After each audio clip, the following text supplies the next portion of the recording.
Здравствуйте, я Марк Кричевский, это канал «Лысая правда».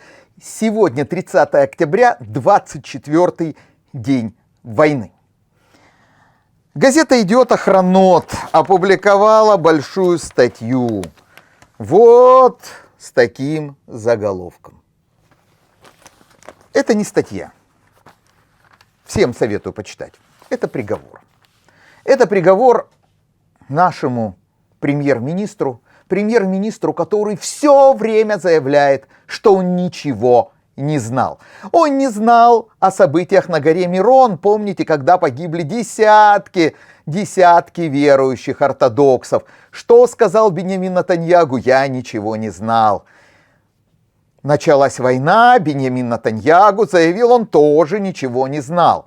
В этой связи, вы знаете, я подумал, я тоже мог бы быть прекрасным премьер-министром, пользоваться всеми возможностями премьер-министра и также ничего не знать. Но это такая грустная шутка. А если серьезно, то в этой статье, которую опубликовала газета «Идиот-охранот» и написала замечательная журналистка Моран Азулай, четко приводятся документы.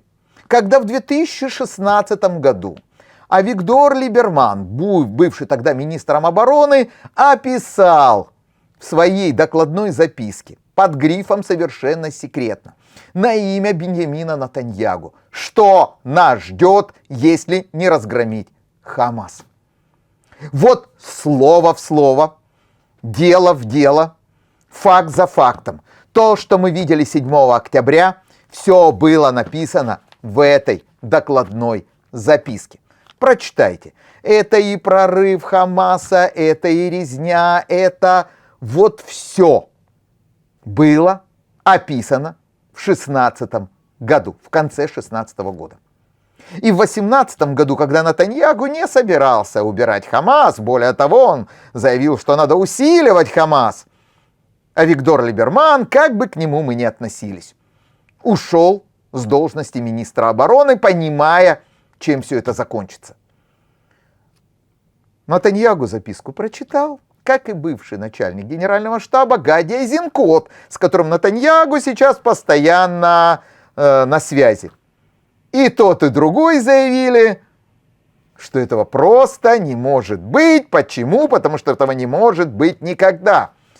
И продолжил премьер-министр поддерживать и усиливать Хамас. И сегодня, когда эта записка 2016 года уже перестала быть совершенно секретной, потому что мы это все увидели и почувствовали на себе, сегодня премьер-министр заявляет, а я ничего не знал. И как пишет та же газета, под давлением Сары Нетаньяху ночью после пресс-конференции 28 числа, в ночь с 28 на 29, Нетаньяху заявил, а я ни в чем не виноват. Виноваты были начальник Шабака и глава военной разведки. И только после огромного давления он стер все это и сказал, упс, я ошибся, я был неправ. Я же в принципе премьер-министр, я же должен что-то знать и за что-то нести ответственность. Ну так он, конечно, не сказал, слово ответственности Нетаньяху несовместимо.